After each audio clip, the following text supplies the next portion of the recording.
Three, two, one. Welcome, everybody, to the Sports Dojo. I am your host, Sensei Fred's Mojo himself, the Sensei, along with Stallion Taylor, Bro, and the Brochachos. We're going to talk a little bit of sports, a little bit of sports entertainment. And we are here on the Spaces, and we intend to come out and try this out for a couple of weeks and see if this is something that people are totally into, like we are. And if not, so be it. We're into it. We're into it. Let's get into it.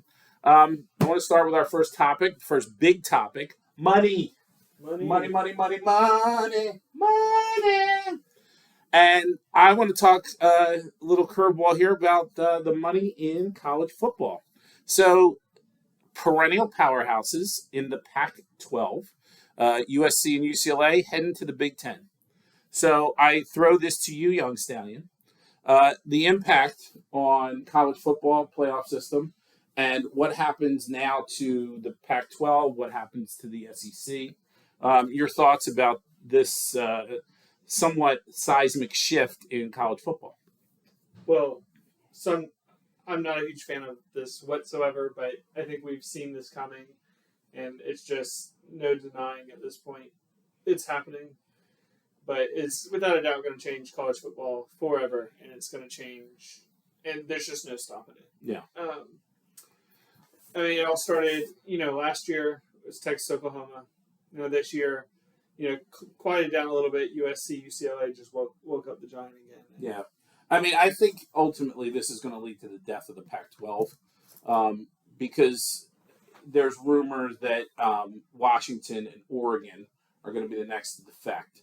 So when you have your four major money pulls from the Pac-12, so that's going to leave the Pac-12 with what? Washington State, Oregon State, Stanford, Cal. Did you say Utah?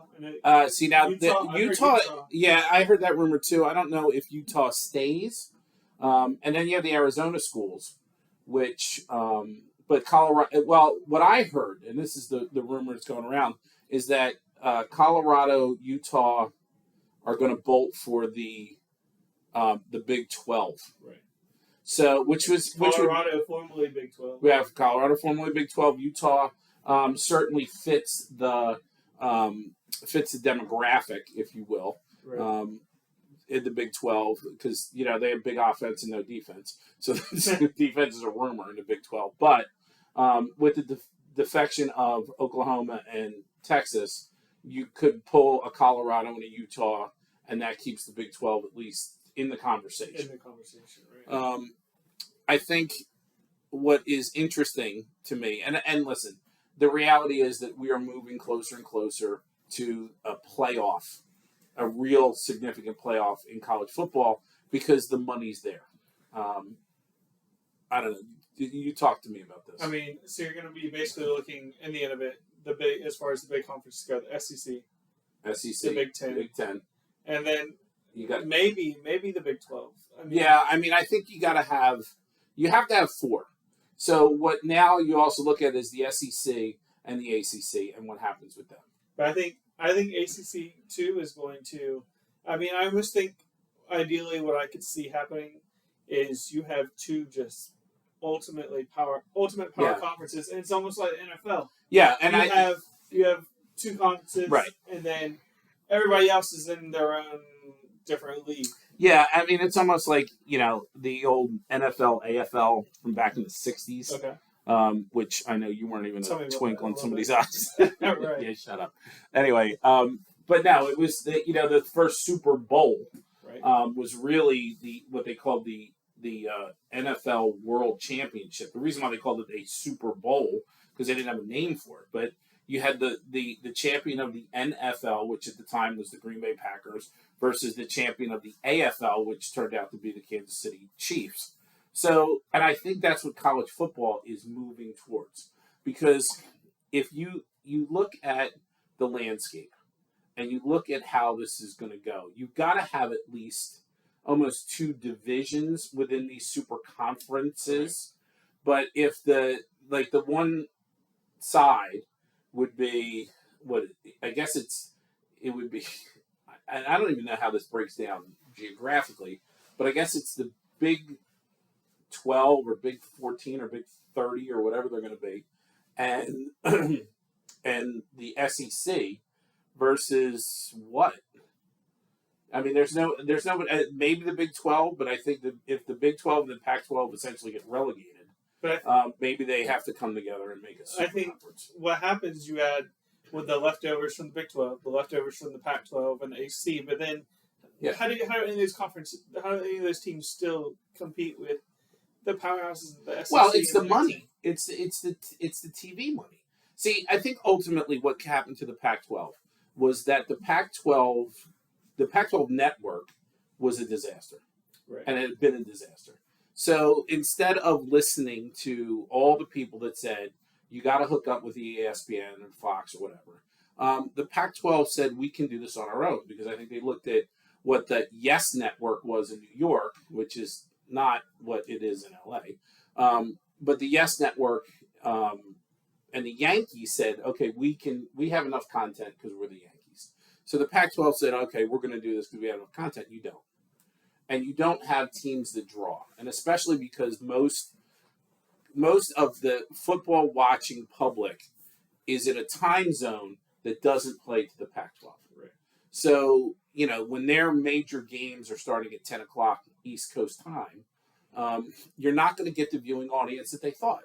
So they dropped the ball. And then you have what you have now where your two most relevant and most historic programs are leaving to join a conference that is geographically nowhere near what they are. Right. But it has to do with TV. Okay. So now the question becomes, what happens with bowl games? Because I think you start to move those bowl games around and they become your playoff games. Mm-hmm. So, can you have your Big 12 championship as the Rose Bowl? Yeah, because you already have it set up that way. But you might get a Rose Bowl that is Ohio State versus Wisconsin. Mm-hmm. Now, is anybody going to care college football wise? No, except for maybe the smattering of USC and SC fans or UCLA fans. But ultimately, it is not going to change. It's not going to change the bowl game situation because they'll work it out. What it changes is the money, and that's what this ultimately comes down to this novelty that these universities are not looking at these TV packages and these big money deals because that's what it is. So between let's talk SEC, Big Ten, ultimately being the two. Go ahead. Between being the two powerhouse conferences, what do you see?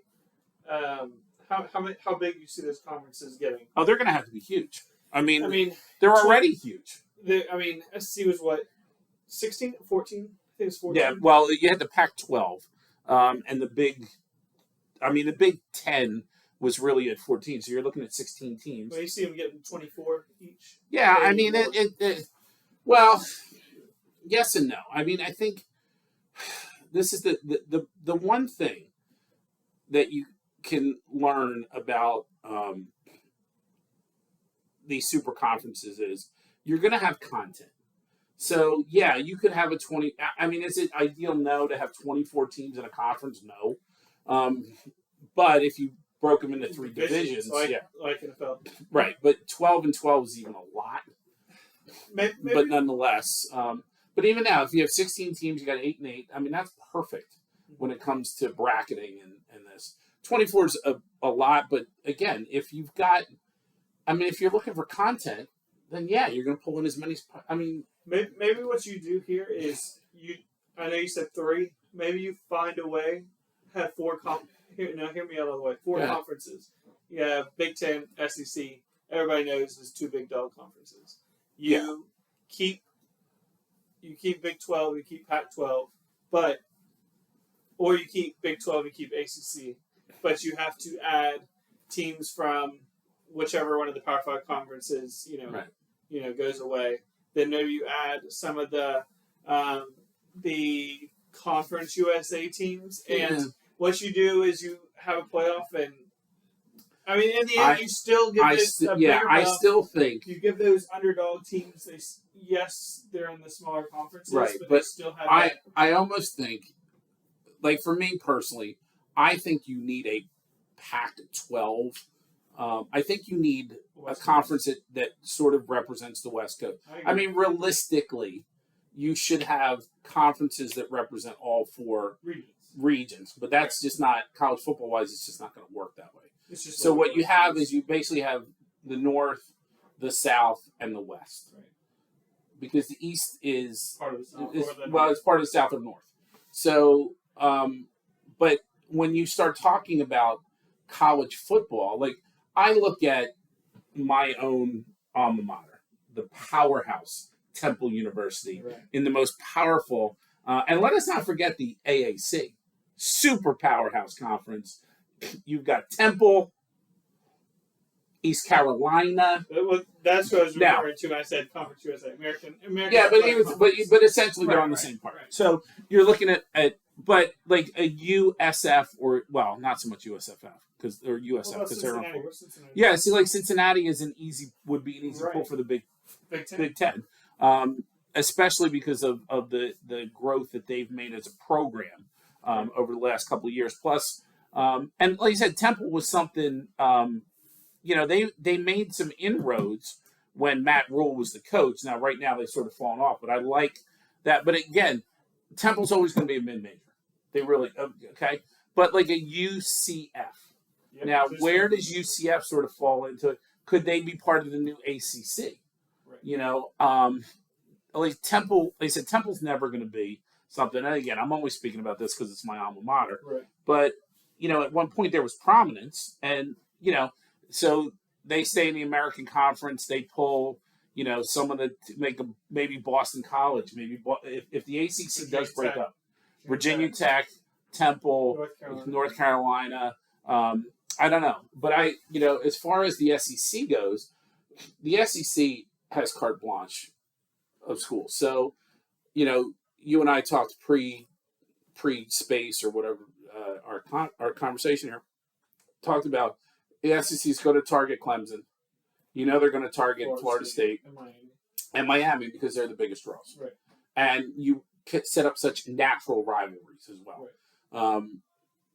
Again, you can easily force an Alabama-Clemson natural rivalry. You can easily put Florida, Florida State, Miami are already natural rivals. So that's not it. You introduce Georgia Tech. Yeah, I don't know if Georgia Tech's a big enough pull. Does the rivalry keep it in it? I don't know. And the fact that it's Atlanta, I don't know. Yeah, Atlanta. As far as a sports market, right. Atlanta's terrible. But you could pull in. Yeah, Georgia Tech could also I don't know. You could kind of. But because their football program is, they could start rivaling with Georgia Southern. But you also have teams like Vanderbilt and Vanderbilt in the SEC who are football jokes, right? But and even Kentucky. University of Kentucky is a football program, okay. But so you could make a case for Georgia Tech. Actually, you could make a better case for Virginia Tech than Georgia Tech. But I think this is going to pose some very interesting. Go ahead. But you can't just think. Now we got to start thinking about the basketball aspect of it too. Yeah, but the money's a lot of talk about that. Right, but football's king. It is, and that's the whole reason for these seismic shifts. And then not only, but you also have Notre Dame sitting out there, and Notre Dame is just kind of circling the wagons, going, "Hey, yeah, well, unless the SEC says, hey, listen, you're a bigger draw." Believe me, Notre Dame's going to hold out for the best deal. Oh, right. But I think you can talk about the other sports, but all the other sports, it all filters down because it's football's king. Right. So I'm going to be interested to see what happens over the next couple of years. I think this will be a very interesting college football year. And then you start to look at these mega games, forming new rivalries. Listen, I don't know about you, but who won't get fired up for Iowa Rutgers? I mean, come on now. Or even better, UCLA versus Indiana. I mean, come on. Now, basketball-wise, I'd be excited about that game. But, it's... Well, last comment about the basketball aspect of it is, and that's true too, because, everybody talks about, Big Ten has probably been best conference last couple of years, or, SEC, but, if the Dukes, North Carolinas get left out of the football aspect of the Super Power conferences, they really say they don't have any problems with getting with teams and some of the good teams in the American Athletic Conference. Yeah, I mean, I think Memphis is in the. Well, again, if you look at it from the standpoint of if the Pac-12 diminished, and especially, my God, if they lose Washington and lose Oregon, you now become a mid-major conference. Right. So if the SEC starts pulling from the ACC, then the ACC is in the same situation. But you can start to look at, okay, what are they going to do to sort of merge and maybe be the fourth power conference? Right. Because as it stands, there's only going to be two. Okay, the ACC, Pac-12 are holding on, but if the Pac-12 makes some changes, then maybe they can have a set. Because I think the Big 12 is the anomaly, because the Big 12 is still a quote unquote power conference, but not really. Because once they've lost Texas and Oklahoma, then they're done for. So who do you think's the next team to make the move to? Well, honestly, I think it will be the Washington and Oregon, because they want that reach. It was like people asked, well, why in the world would the Big 12 want Rutgers? Well, it was for that New York audience, right? So there is something to be said about the Seattle and for Washington and that market. And I think there is a market in Oregon for college football. I don't know. It's, to me, though, it's Oregon might just be for the Nike money. I mean, with Phil Knight and how invested Nike is in there, maybe he gets his hands in some of these other programs. And now you're going to see alternate uniforms for Michigan, Ohio State, Penn State alternate uniforms. You think the three ACC powerhouses, you think we see them leave in the coming weeks, or you think that's... No, I think they're going to see how the next couple of years play out, but, and they figure out the TV... yeah. They got going on. Well, and again, the ACC... 2036. Right, but the ACC network can easily evolve, because ESPN owns both. Right. They own the ACC, they own the not own, but I mean it's their network. So with ESPN having the Big Ten, the ACC, and the SEC, then they can move that program. Why would they not make the adjustments to increase to and benefit themselves? It's easy for them to do that. When you're talking about the Pac-12 doesn't have that. Right. And I'm not sure. I don't know if the Big 12 is Fox affiliated, or I don't think there's a Big 12 network. Right, and I want to say they're Fox. I don't think. Or they're an ESPN network. I don't know either. That's something we as a show we should probably do more research. Yeah, but that's because yes. All right. Well, I think we've exhausted this topic in a good way. Let's talk about a little bit more money. Let's talk about pro football right now and the money that the Cleveland Browns shelled out to get Deshaun Watson, which opened the door for Baker Mayfield, Progressive's number one guy, heading to your team, your town, your Carolina Panthers. And for me, again, I am, as a Temple University grad, beholden to Matt Rule for saving Temple University football. He has been snake bitten in Carolina because he hasn't had a quarterback. Right. He had no problem jettisoning Cameron off and then brought him back, which was an utter disaster. Sam Darnold didn't turn out as a stand-up. I shouldn't laugh, but I got to go to the Carolina Philadelphia game. Sam Darnold's terrible. My God, he's just bad. And yes, do they have much of an offensive line? No. But they have a somewhat good running game. And They somewhat have wide receivers. DJ, is it DJ? DJ Moore is a freak. Even Robbie Anderson. I mean, obviously, I love him because he's a Temple guy. Right. But Robbie Anderson's got decent hands. Right. Sam Darnold can't make the throws. And I'm sorry, but if they're hoping, and I know he's a good locker room guy, I know people really like him, but quite honestly, he's that soil is like a winning game. Yeah. So now the question is, all right, is Baker the answer? And I think for Carolina, if he can be serviceable, and that's the key, then Carolina's got a shot because the defense is there. Right. Phil Snow's defense is great. Matt's a defensive guy. But the question becomes, how did it go so bad so quick for Baker?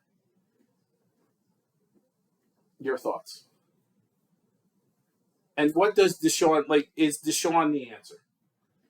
Yeah, I mean, I think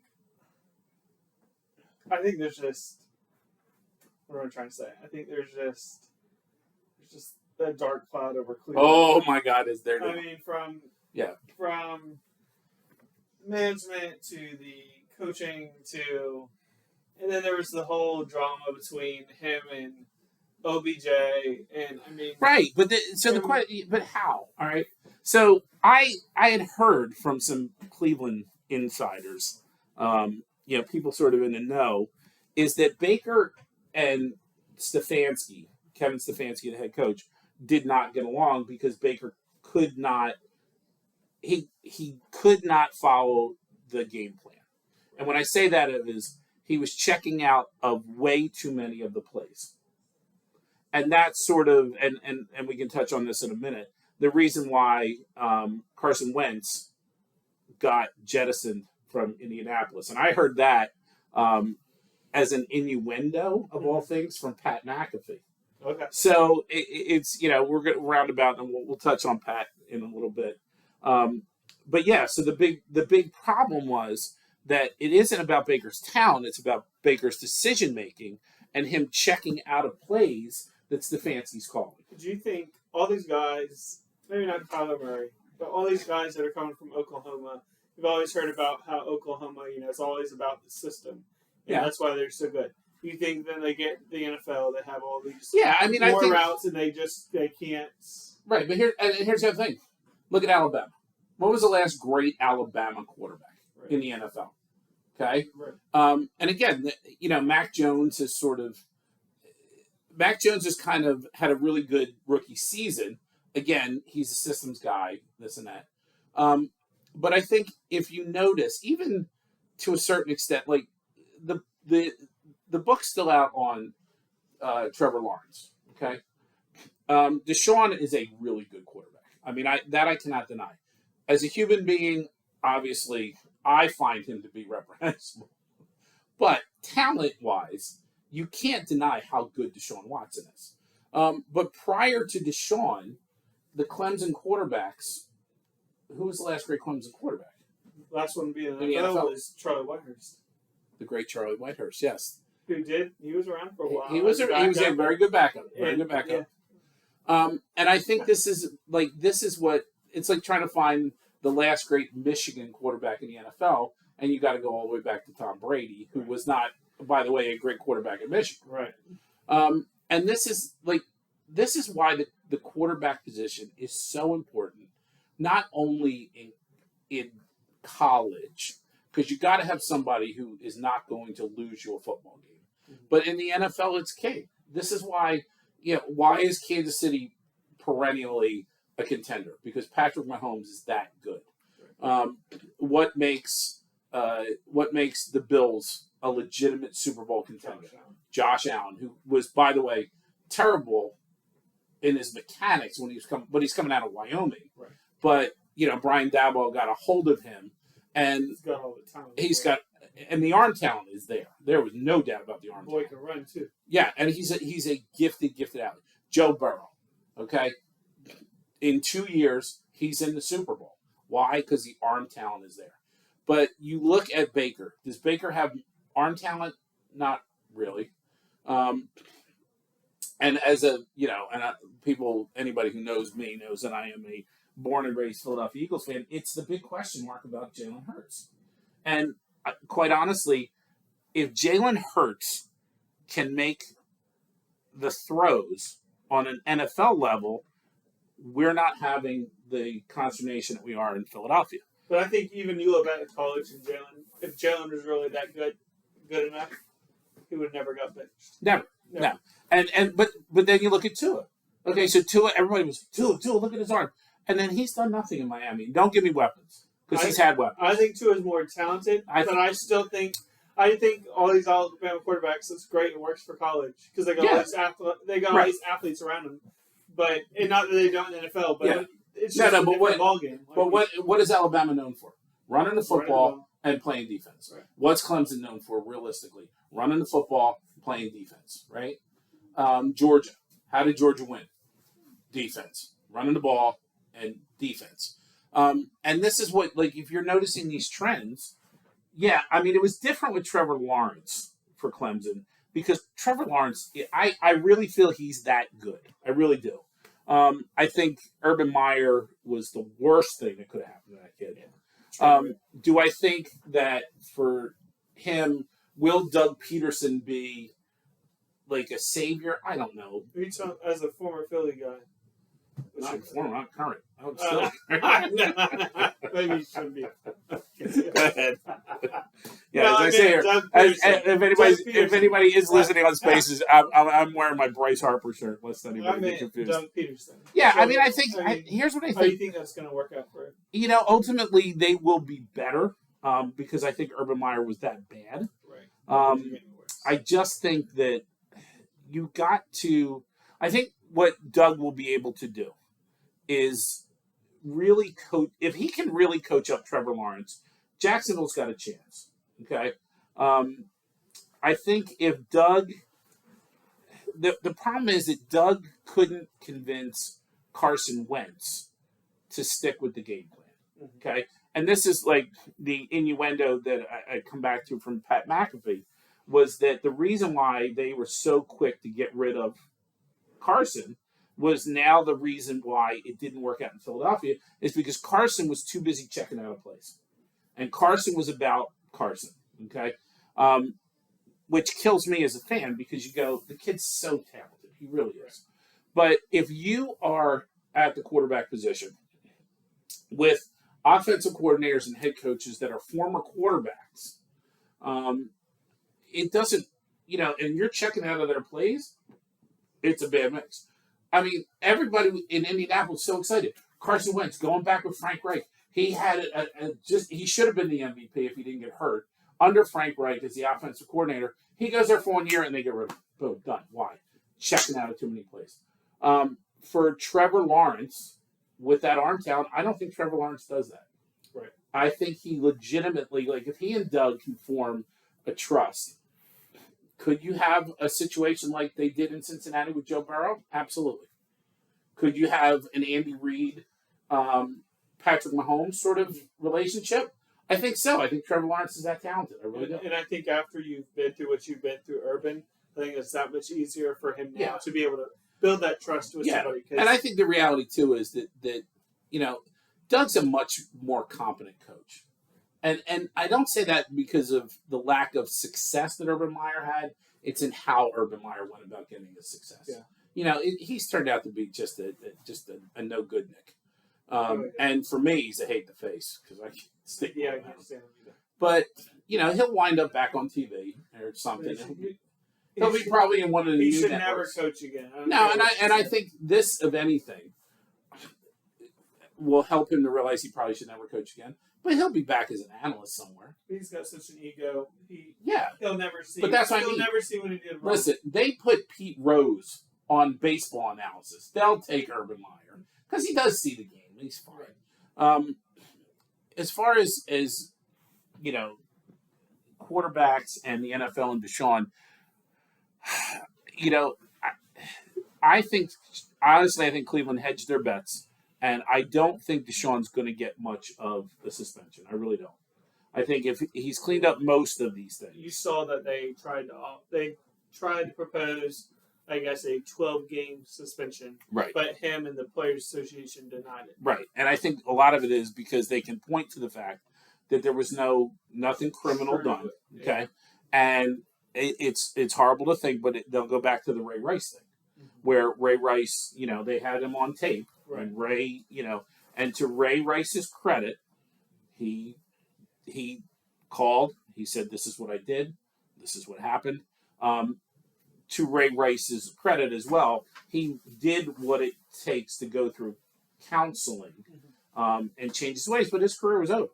Right. He's done. There's just no comment. Deshaun, I think, if he gets 6 games, I won't necessarily be stunned. I think if he gets more than 6 games, I'll be stunned. I really will. But again, it's the arbitrariness of the NFL and their discipline policy. But if I'm Deshaun, that's the first thing I'm pointing to is, look, Ray Rice only got 6 games. Right. Yet they're suspending guys for a whole year. Is it Julio or who's the receiver in Atlanta that bet? Ridley? Yeah, Calvin Ridley. Okay, so he gets a whole year for betting. Like what? It didn't really harm anyone. What? But it's a whole year. He made a little bit of money. Like what? So that's what I mean. It's so arbitrary that I don't know what's going to happen. But I think that's probably part of the reason why Cleveland traded Baker. And again, people in Philadelphia were kind of putting it out there like, oh, should the Eagles go after Baker Mayfield before the trade? No. I mean, you don't do that to Jalen Hurts. But, you can do it to Sam Darnold because Sam's just not that good. Who's the backup in Cleveland? There's two. It's Jacoby Brissett. Oh, that's right. And there's somebody else. They'll be all right. They'll be happy. Knowing if they get Sean in 6, they won't have any problems. Well, again, what you're going to do is you're going to run the football, and that's what Stefanski wants to do in the first place. He's a run-first thing. With Deshaun, you have somebody who, if the run game's not going to work, he can he's a factor in the run game, or he can make the throws. I don't think Baker could make the throws. Now, people say he can, but and the other thing, too, is Deshaun's not checking out of all that much. He really isn't. And he didn't do it in Houston. He understands. His football IQ is... Baker in college, he had the systems, and he's a competitor. Nobody doubted that. He's a fighter, he's a competitor. Right. That's how he'll get you but they all are. Yeah. Right. But that's all he had to lean on. Yeah, I think he could play. Okay, and again, Baker's he's an athlete. Now, does he have the greatest arm talent? No. But he's athletic enough. The fact that he was essentially checking out of too many of the plays says, no, Baker, you're not as good as you think you are. Now, at least with Deshaun understands where his ceiling is. Okay, I always said, and I will continue to say, he's what Cam should have been. He really is. Big, physical, athletic, can make the throws.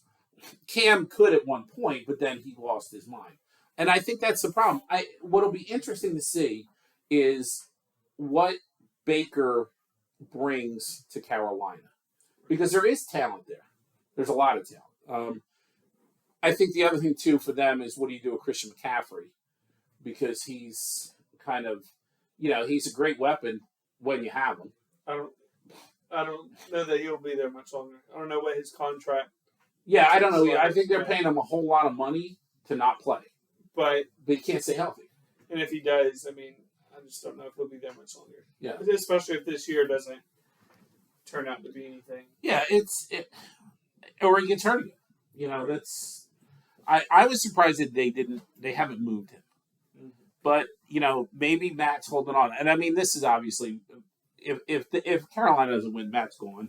Right. So this is a lot of marbles on but I wonder too, like if Cleveland does Stefanski get another year? Because let's face it, 2 years ago they destroyed Pittsburgh in a playoff game. Right. So Stefanski showed, and I think Kevin Stefanski's a great coach. I really do. He's very much like McDermott in Buffalo. He's just got a great football mind. He sees it offensively.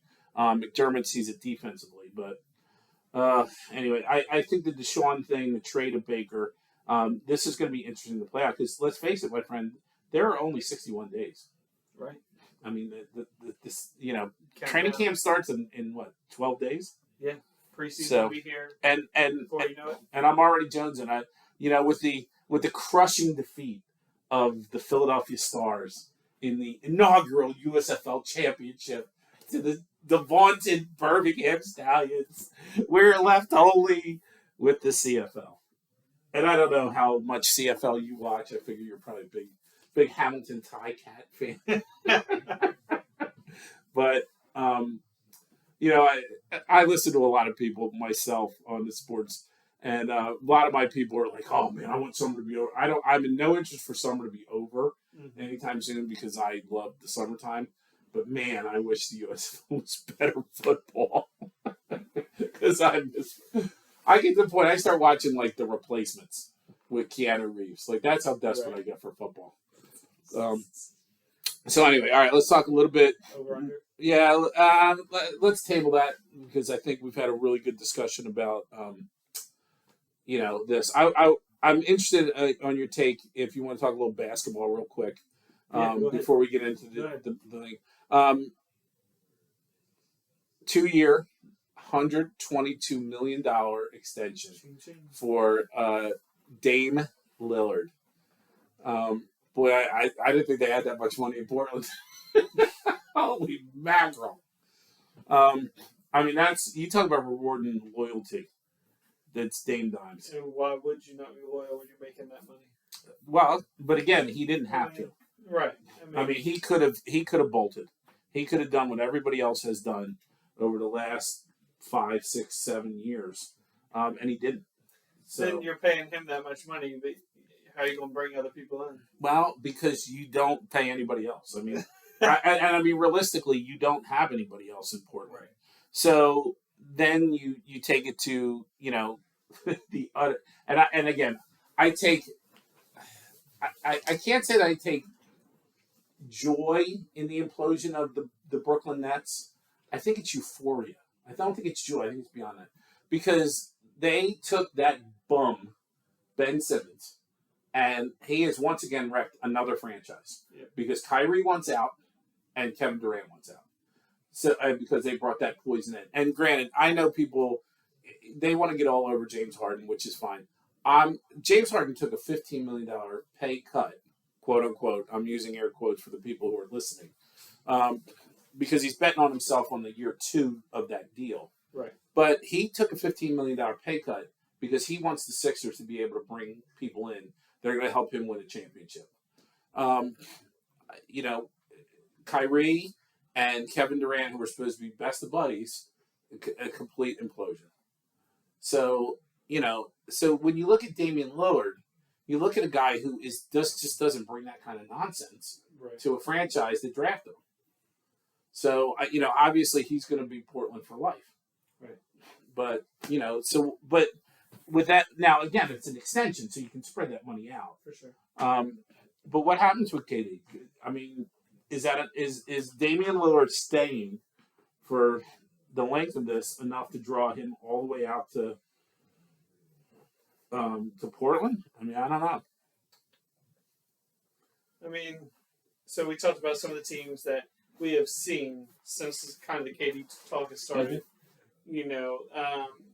Miami, but I haven't heard anything from Miami recently. Phoenix Suns was the most recent one that I heard. Yeah, I don't know. Do they have enough money? I'm not I don't know if sure. they do or they don't. And I don't know if they have enough talent. I think because once you get those three guys are great. I shouldn't say that. It's not that they don't have enough talent. Do they have enough basketballs? Chris Paul is still as great as he is. Yeah, but he's still getting older. Yeah, and listen, he's late in his career. Very late. People have questions about James Harden being older, but he's only 34. You're talking Chris Paul's what, 38, 37, 38? As much as I love Chris Paul, because I think he was a 2003 guy too, which should make 19 years in. as much as I love Chris Paul, I think it'd almost be better. I don't see them doing it. But you get rid of Chris Paul, you keep Devin Booker. Yeah, you got to keep Devin Booker. Right. Yeah, Devin Booker. You add KD, and then you get somebody else. Yeah, I mean, obviously, wherever KD goes, it shifts the balance of power. I mean, let's not kid ourselves. I'm not the biggest KD fan, but you can't deny his game. Right. I mean, he can just flat out score. I think what's also interesting, too, is where does Kyrie wind up? I mean, he is a nutcase, but my God, they love him in the locker rooms. You think he goes back with LeBron? Yeah, I mean, that makes the most possible. sense. It makes the most sense for Kyrie. It makes the most sense for the Lakers. I just don't know where the Lakers have no money. I mean, they're so cap heavy. And again, maybe the Lakers go, well, we don't care. But you're going to have to gut that team to be able to afford Kyrie. I think they get Kyrie. I think considering everyone stays healthy, if you brought Kyrie to the Lakers, instantaneously they're contenders. No, the front. Yeah, but they, and especially after what a disaster this season was for them. Listen, you can claim whatever championship you want, but the COVID championship, come on, that's not a legit championship. But if you brought Kyrie in, you all of a sudden become a legit contender. Absolutely. Best ball handler. Yeah, even though he's ever was. Yeah, I mean, I don't know if ever, but he's. I think so. Kyrie is the best ever. Ball handler. Apparently, you never watched Isaiah Thomas. No, ball handler. Please, Mo Cheeks, stop it. Stop. See, this is where I got to school you. See, this is where I have to bring the sports enlightenment to you. This is where the sensei takes over. Okay, did you ever see Joe Dumars handle a ball? Stop it. Kyrie is good for today's game. Okay, is he good? Yes, he's good. He's fantastic. Okay, and he might be. But you would tell he's not an all-time great. Get out of here. You never saw Mo Cheeks handle a ball. Please, give me a break. I mean, he's not even as good as Tony Parker. I mean, come on. Get out of here. Kyrie. Kyrie cannot handle the ball. Steve Nash handles the ball better than that. Give me a break. This is where Sensei got to come in here and give you some push-ups or something because you just out of your mind. You know what YouTube is? Huh? You know what YouTube is? Oh, very well. Yeah. You go on YouTube and watch. Yeah, please. Kyrie. Give me a break. And listen, he's incredibly talented. But you're going to tell me that he's the greatest ball handler of all time? You better go check out some people on YouTube. You better go check out Oscar Robinson. I mean, give me a break. Now, again, for today's game, might Kyrie be the best ball handler in the game today? Sure, I'll give you that. But you get it out of your mind. Like, come on, give me a break. Nate Archibald. I mean, come on. Stop it. Magic Johnson. Have you ever seen Magic? You ever watch Magic handle the ball? He was 6'9", and he threw that ball around. I mean, I hate to say this, but Ben Simmons is a ball handler skill-wise. But come on. I mean, Dennis Johnson in Boston. I mean, stop. Joe Dumars and Isaiah Thomas. I mean, come on. Penny Hardaway. Got you heated. Get out of here. So anyway, all right. Well, we are going to shift gears, and we're going to go into a different type of dojo talk, if you will. Sports entertainment, baby. And now we've got to talk about money and the money in sports entertainment and the allegations against Vincent Kennedy McMahon. Vinnie Mac. Allegedly paid $12 million to 4 women, including some WWE talent, as hush money. So you want to fill us in on the latest? Well, I mean, that's the latest. The latest is the allegations that it's, originally the hush money was for one person, and Vincent Kennedy McMahon, Vinnie Mac, stepped away, right? Because he certainly had no problem showing up on TV, because that's Vince being Vince. But now it looks like they are alleging that there's far more. You start peeling the onion and start to get to those layers. The Deshaun Watson effect. There you go. Absolutely. Is it true or is it not true? Yeah, I mean, again, is there fire with all that smoke? Is there enough proof? Yeah, and I think Vince ultimately will protect Vince and protect the brand, which is why he's stepping away.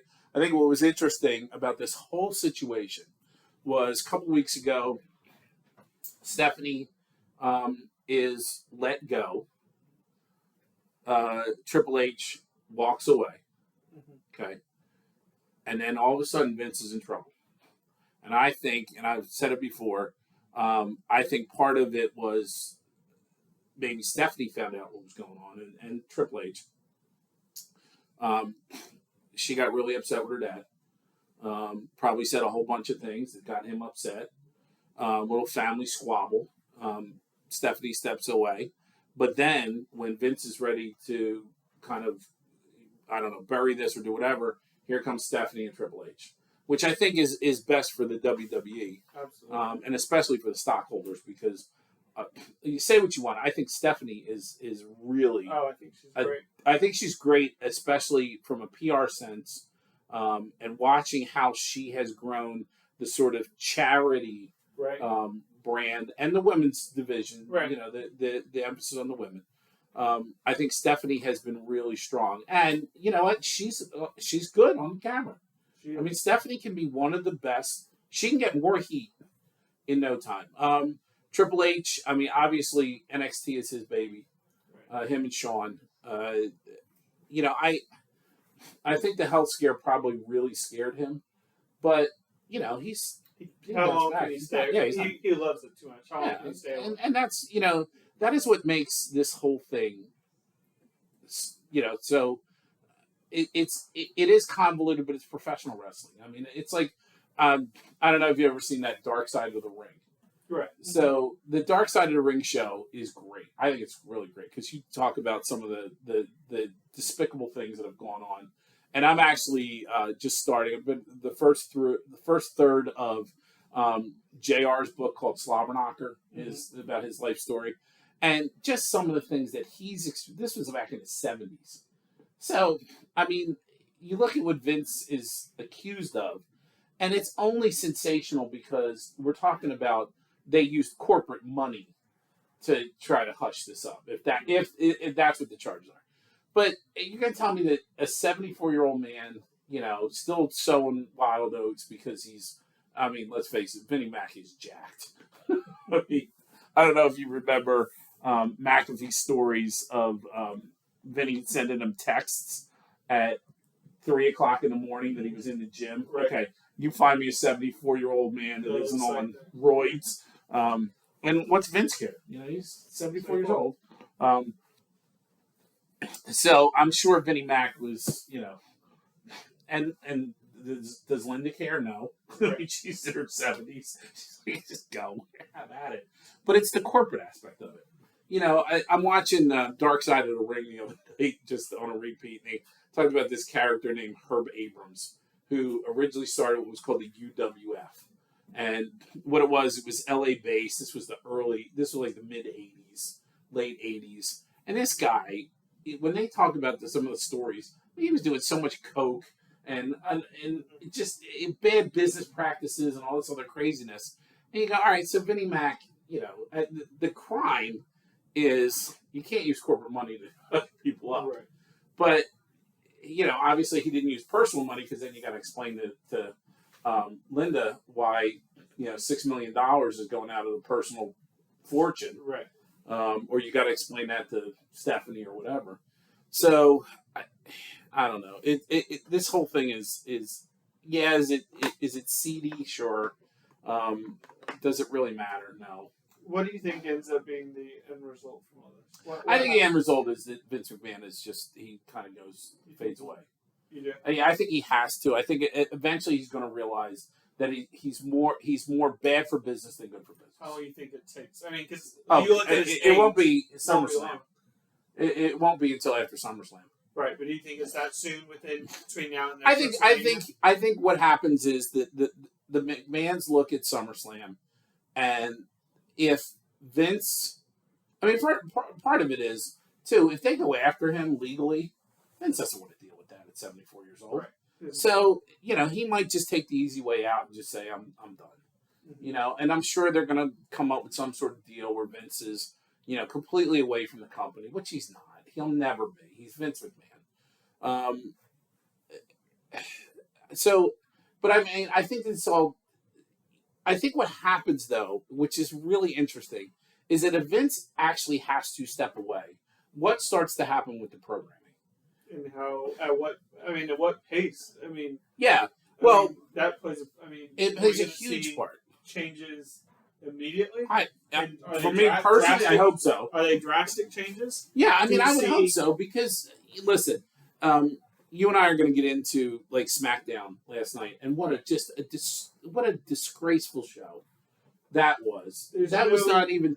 There's no consistency week by week. The best part of SmackDown last night was Roman Reigns walking to the ring and talking for 5 minutes. And then that was the best part of SmackDown. And then Paul. And Paul, yeah. And listen, nobody sells a pay-per-view like Paul. Oh, yeah. Like and Paul's always done this. You go back to his ECW days. Right. And I think part of it too is, you and I are diehard wrestling fans, and I was listening to Busted Open. So those of you who are familiar with Dave LaGreca, and they had Dasha Gonzalez, who is she's one of the ring announcers at AEW, and she talked about how she has a degree in microbiology, right? And incredibly smart, accomplished woman. She loves professional wrestling. I have a master's degree in education, which is why I am the sensei. I am the wisdom learner. I love professional wrestling. I love it. I love sports entertainment. I love it. I don't care who knows it. I'm talking about it on Spaces. I don't care. So the point is that as much as I do love professional wrestling, I hate what the WWE's been doing lately. And it's all Vince. For a while now. Yeah, it's for quite a while. And it goes back to Vince's whole drive of, pushing big guys. So last night we're supposed to have a Haas fight between Sheamus and Drew, right? Because we're going to find out who's going to get the title shot at the Clash at the Castle, which we already know it's Drew. Right. And then they quote unquote pulled a swerve. After you've been waiting all night, they promoted at the beginning. And listen, there were so many other ways you could have gone with that, right?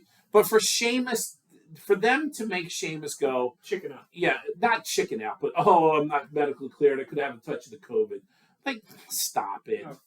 First and foremost, why would you do that to Sheamus? Because Sheamus is still one of the top performers, and and you had this sort of, they're at each other's throats. Then they had to work together to get into Money in the Bank. Now they're at each other's throats again, and there's no continuity. Right. You and I talked before on our other space about how, like the Liv Morgan and Alexa Bliss. 1 week they're buddies and they're helping each other get into the women's Money in the Bank, and then the next week they're battling. And then the next week it's SmackDown versus Raw, and they're on the same side, and everything's buddy-buddy. And you just go, what is this? There's no storyline. It's terrible. So I think the WWE, from a wrestling fan standpoint, and we're talking about people who are diehards, needs to make a change. Now, corporate-wise, do they need to make a change? Probably not. Are they still selling merchandise? Are they still having kids buying the WWE, whatever, the championship belts and the other stuff? No. Are people still watching pay-per-view? Yes. You and I watched Money in the Bank. Right. It was a good pay-per-view. It was. Some surprises. Yeah, and let's talk about... like them or not, there were surprises. Yeah. Surprises. We can talk about, the recap of the women's Money in the Bank of Liv, and how over she is with the crowd, how excited you and I were. But I thought what was really dynamite was they showed on Twitter, and I'm sure many of people have seen this who are wrestling fans, Michael Cole and Pat McAfee calling Liv's cash in, and how it was just like there was joy. I mean, true joy. Michael Cole was like out of his mind. McAfee's jumping up and down like the rest of us. But I thought, because you and I were excited. I mean, we're watching Money in the Bank. The match itself, the Money in the Bank match, was good. Right. I think those matches are really difficult. And, you know, when you're talking about, you know, these women and these men putting their bodies on the line, and I thought what was really unfair was the criticism that the women's match got. And good for Shotzi, who we thought could really get a good boost of winning the Money in the Bank contract, which clearly she didn't. And I think, you know, she's once again going to get relegated. But going after some of these trolls and telling them, you know, listen, two things. Were you entertained? Yes, we were entertained by the women's match. Did everybody walk away without major injury? Yes, they did. And did they put on a performance to the best that they could? Absolutely, they did. So, you know, I give credit to the women because I thought it was a good match. Obviously, for me personally, the Asuka Becky component to that match was clearly heads and tails above everybody else. And then Liv pulls off the victory, which I think was really satisfying for a lot of wrestling fans. With the storyline all these months and been and I think what they're doing right now is, well, up until last night, they were really doing Liv justice. You know, she's on the bump. She's talking about how great it is. People are tweeting about how wonderful it is. She goes on Raw and she gets the big pop from the crowd and the emotional response. And then Natalya comes out, which is fine because you expect that. Good exchange. And then all of a sudden Carmella comes out. And now you've got Bianca and Liv against Natalya and Carmella, which is a good match. And it makes sense. It's logical. It's logical to the storyline. You know, Carmella put on, I thought, a really good performance against Bianca. I thought that was a good match. I thought the Natalya Ronda match. I mean, I thought Natalya carried her and made her look really, really good. You know, and then all of a sudden Liv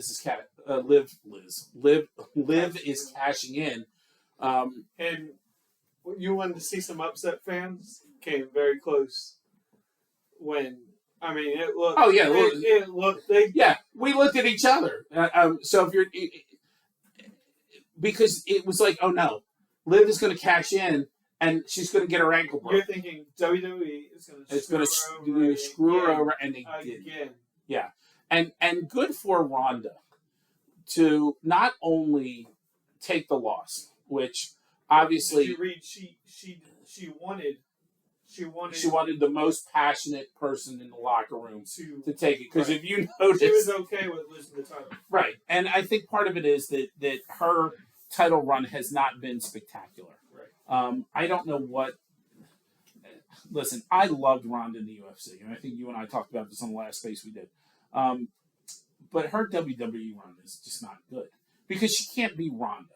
Okay, right. And what made Ronda great in the UFC was that Ronda could talk trash and then trash you. She was truly made herself the baddest woman on the planet. She could knock you out because it isn't scripted. And the reality is that WWE can't, like, Ronda can't be Ronda in the WWE. And I go back to these Dark Side shows on Vice, which I love.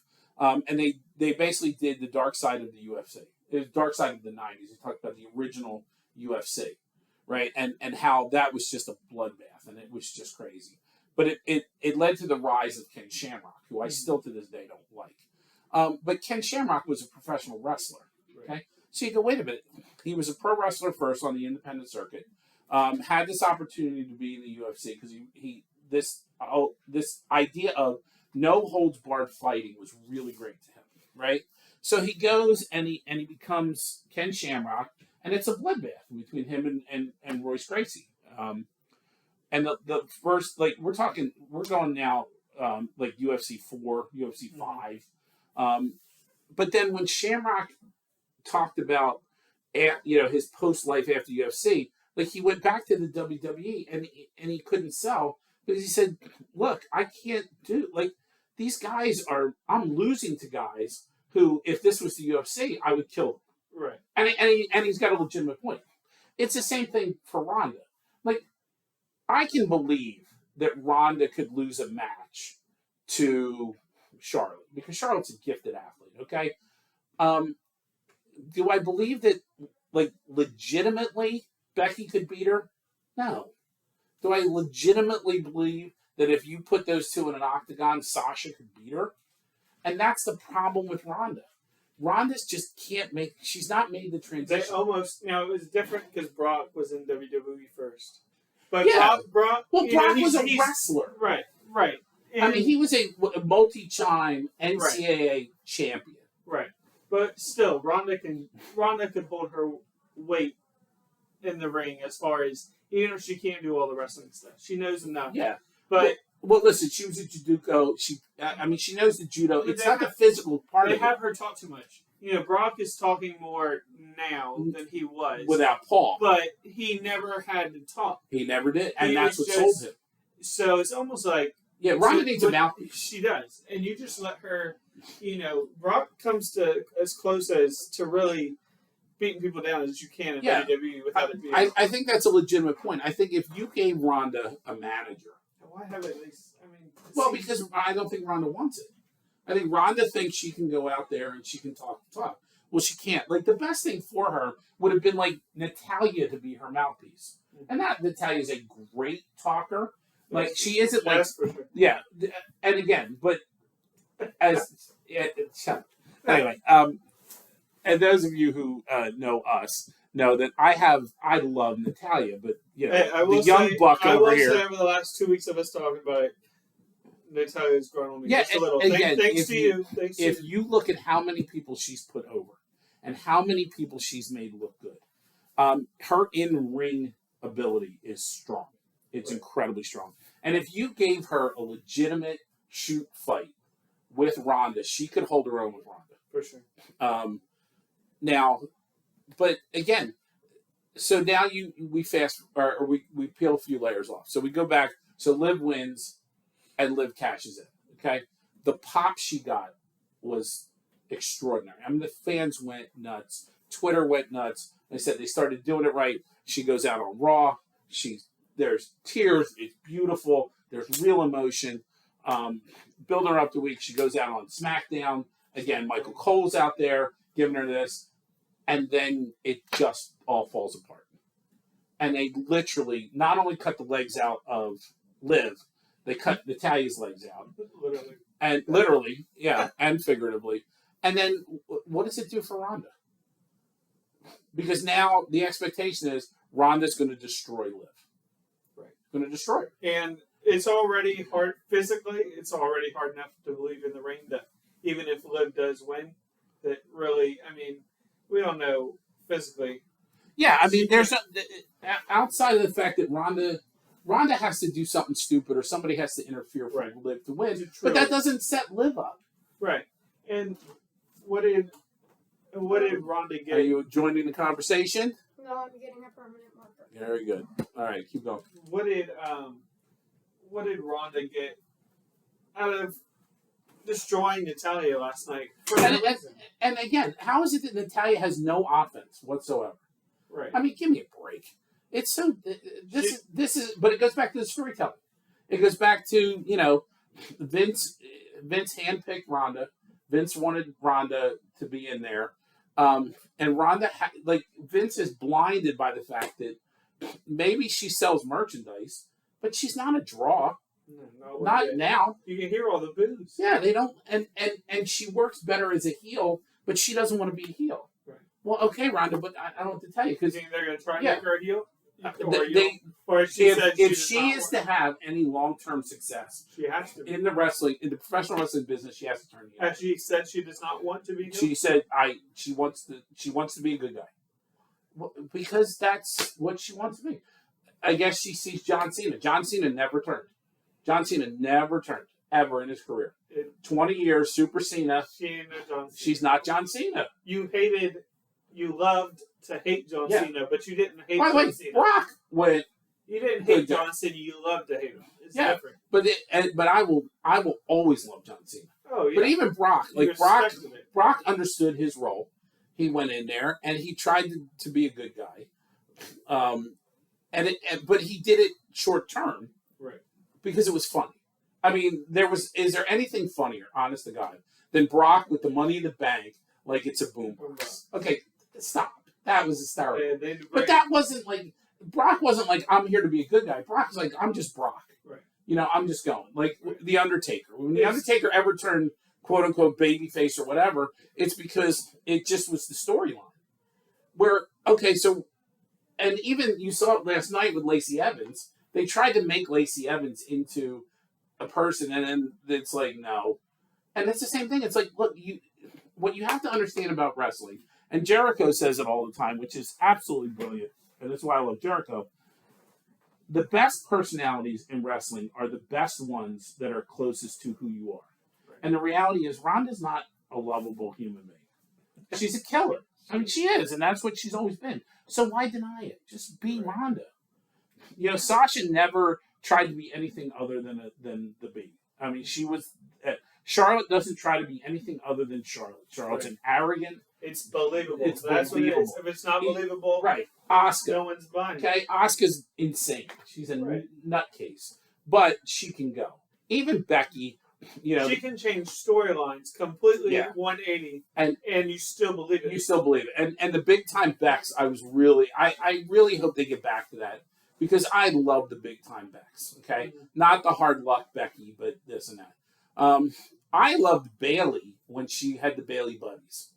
Okay, now the whole the ding dong thing, it's not my favorite, but again, Bailey's that talented that she can pull it off too.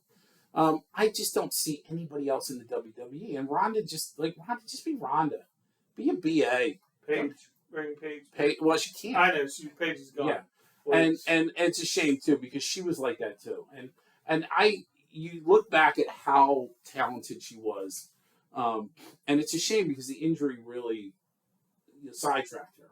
Mm-hmm. But I even go back to like Trish Stratus. Trish could be anything she wanted, because Trish was that good. And when Trish was like, when she was a heel, there was no better heel than Trish, and Trish was nasty, but she also was believable. Right. Where Ronda, it's just like, okay, yeah, Ronda, you're used to going in there and in under a minute destroying your opponent. Well, that doesn't work in professional wrestling, and you've got to adjust. You've got to change. And that's why I thought the Natalya match was a really good match, right? Because I thought she carried Ronda and made Ronda look, somewhat human. And then the Liv cash-in was great. And again, I give Ronda a lot of credit, because she sort of put over Liv and said, yeah. Right. But then the next week you come out and you smash Natalya, and now what does that do for Liv? Right. So all this goes back to where we started with the whole Vince McMahon, fading away, and Triple H and Stephanie coming in, and how long till when this happens? How long does it take for us to see change? What type of change do we see?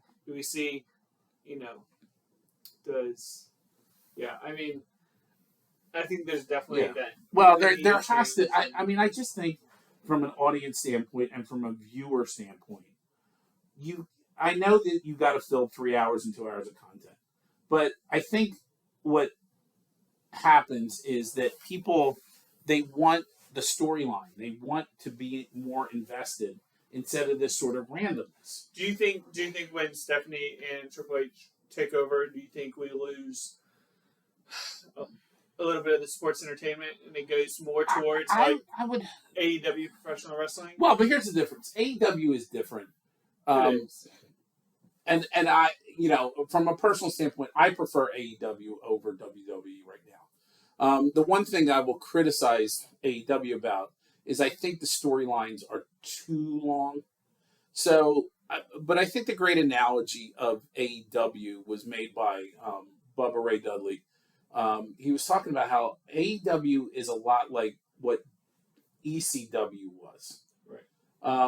Where ECW had great matches. They gave the people what they wanted, and there was, it was for the time for what it was. It It was changed. short term. Yeah, but it changed wrestling. Right. And it changed how people watched wrestling.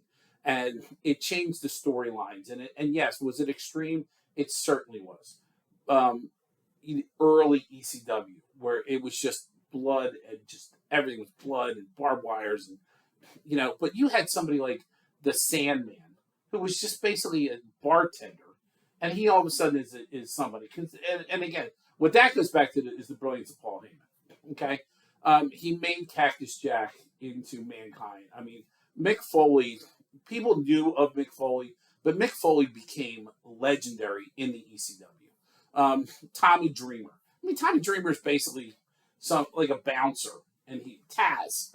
I mean, Taz became real because of ECW. Raven, all those kind of fringe guys that got a career because of it. I mean, he saved Stone Cold Steve Austin. Stone Cold Steve Austin isn't Stone Cold if it wasn't for ECW. And I think that's what AEW represents. My only problem is some of the storylines are just way too long and too dragged out. But I think it's because of how they're approaching their programming. And I think they learned lessons from WCW and how that was a mess. But ultimately, I think what the WWE could do, and especially with Stephanie and Triple H's vision, is that the storyline should get better. Because I think that's the one thing AEW does much better than WWE, is that the storylines have cohesion. So, again, are they a little bit too long? Maybe. I mean, do I really want to see, at this point, Chris Jericho and Eddie Kingston again? Yeah.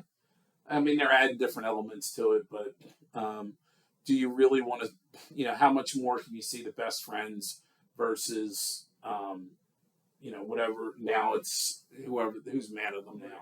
Right. Everybody gets mad at the best friends, but I love those guys. How many times can the Dark Order go up against the Factory? It's like, all right, let's mix it up. I think what will be interesting, though, from the AEW standpoint, is the bringing back of Ring of Honor.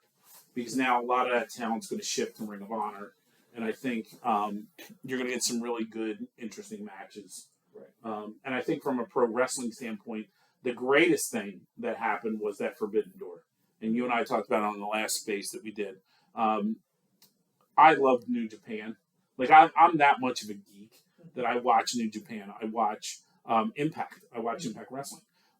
It's not great, but it's because the talent's not quite there. But they very much lean on, outside talent coming in. Right. New Japan, the Bullet Club, and all that. I think AEW is doing that. I think it's almost like they have too much right now. Yeah. Mm-hmm.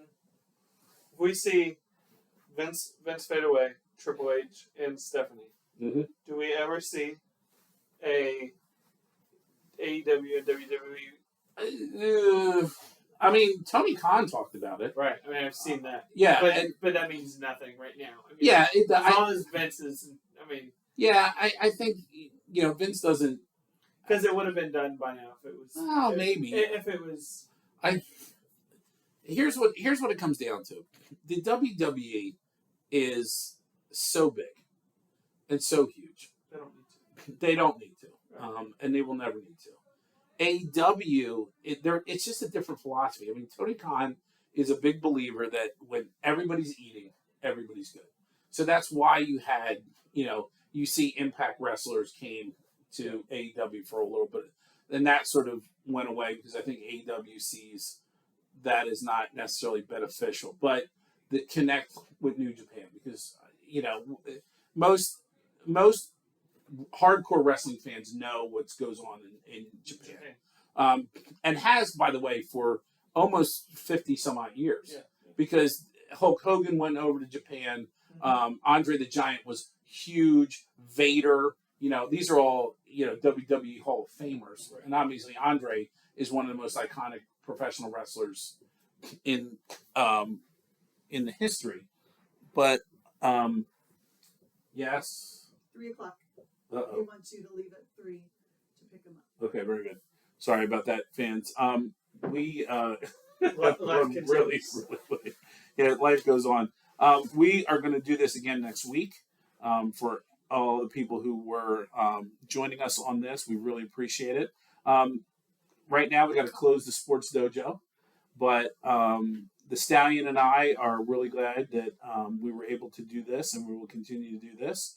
And so we are signing off from the Sensei and the Stallion. We say, enjoy the week, enjoy sports, and we'll Tell be your back next week. friends. Tell your friends about the Sports Dojo. Wow. What were you saying earlier? You said you were telling me to hold it up.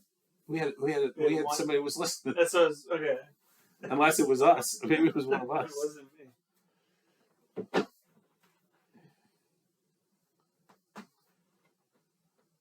So apparently we can edit. Or maybe I lost it. Okay. Oh, here's the recording. Look at that. We went an hour 15 minutes. I know. You can see, watch Oh, I it. can stop this too.